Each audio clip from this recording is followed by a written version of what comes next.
Fíjense este conjunto de hechos que caracterizan a una sociedad permanentemente movilizada.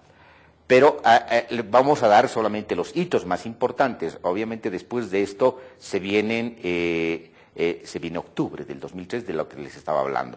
Pero antes, no se olviden que gracias a los acontecimientos anteriores ocurren las elecciones del 2002. Estas elecciones del 2002 van a mostrarnos una diferencia, un desplazamiento importante. Antes el pueblo no votaba por el pueblo, el indígena no votaba por el indígena, votaban por los doctorcitos. Estos dos movimientos rompen las estructuras simbólicas, las estructuras psicológicas de dependencia y por lo tanto se liberan los sujetos sociales y abren la posibilidad de que el pueblo vote por el pueblo, el indígena vote por el indígena y se da un gran salto. El MAS da un gran salto electoral y logra un segundo puesto importante en los resultados electorales de 2002. Pero esos resultados electorales no se explican sin los movimientos sociales. Por otra parte, llegamos al 2003 y el 2003 estalla la guerra del gas.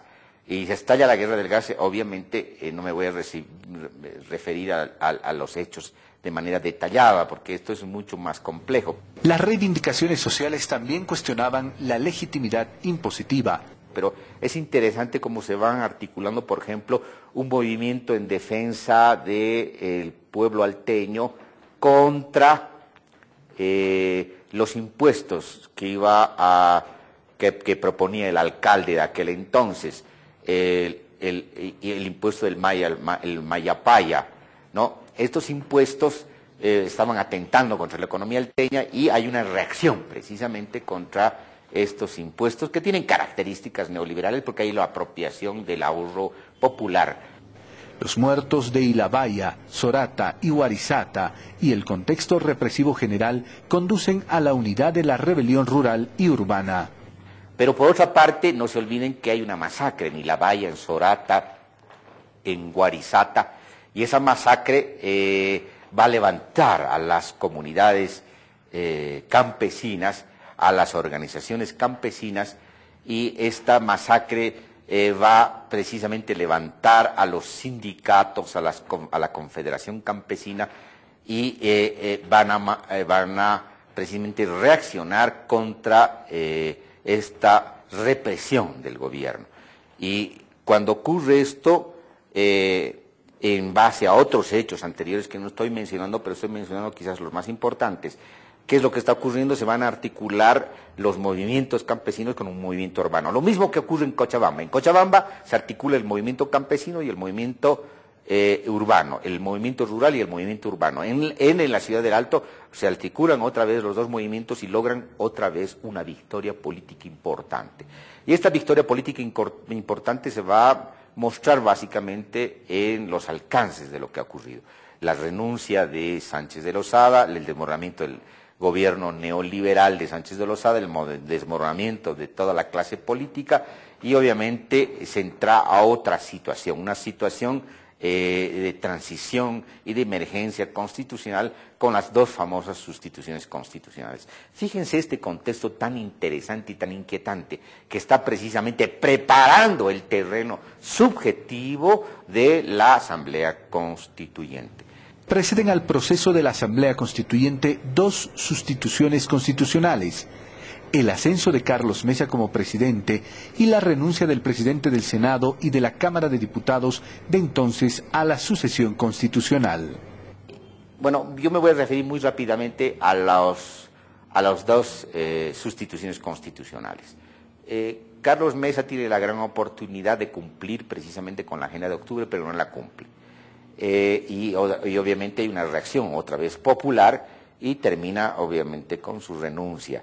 Y después una movilización, la movilización de mayo y junio del 2005, que es la segunda guerra del gas, moviliza a otros sectores también que se van incorporando al proceso. Sectores que habían sido de alguna manera alejados, sobre todo a partir de 1985. Los sectores obreros, los sectores mineros, los sectores cooperativistas mineros se van incorporando poco a poco en el proceso a lo largo del 2003 para adelante. Y estos sectores van a jugar un papel importante el 2005. son los cooperativistas mineros que van a coadyuvar a la toma de La Paz, de Oruro y Potosí, después de Sucre. Y en Sucre hay una movilización importantísima que nos va a llevar fundamentalmente a las últimas renuncias del que era el presidente del Congreso y el presidente de la Cámara. Y esas renuncias van a habilitar una nueva sustitución constitucional. En 2005 se hace realidad el primer gobierno indígena en nuestro país. Fíjense, todos estos movimientos preparan precisamente las condiciones para las elecciones del 2005. En esas elecciones se ganan contundentemente, por amplia mayoría, por mayoría absoluta.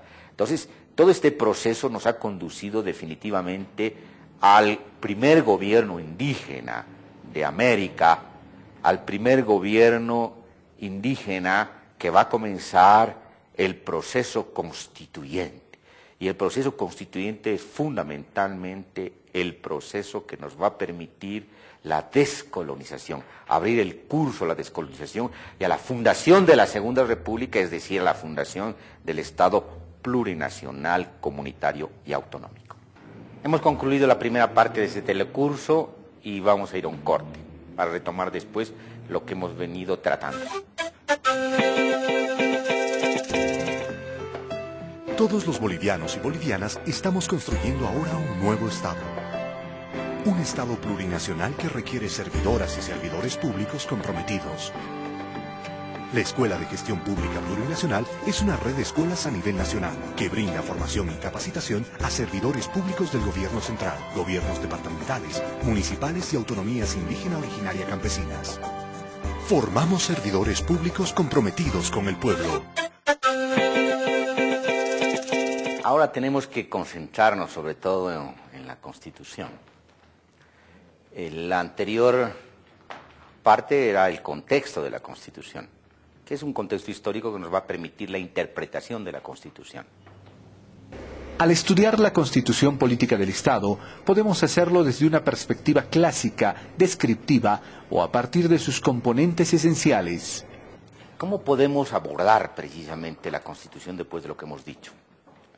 Hay dos maneras de abordarla. Una desde la perspectiva clásica, que divide la Constitución entre la parte declarativa, es ideológico-política la Constitución, y la parte orgánica, la Constitución, que es la parte de la estructura y organización del Estado. Puede ser, pero también podemos pensar en las distintas partes componentes de la Constitución, como hemos tratado de hacer los constituyentes, que tienen que ver obviamente con la visión de país, el modelo de Estado, sistema de gobierno, principios y valores, derechos, deberes y garantías. Por otra parte, ya entrando a la parte de la organización del Estado, la organización funcional del Estado, la organización territorial del Estado, la organización económica del Estado. Y después la última parte tiene que ver básicamente con lo que se llama las reformas constitucionales y disposiciones transitorias. Otra manera de ver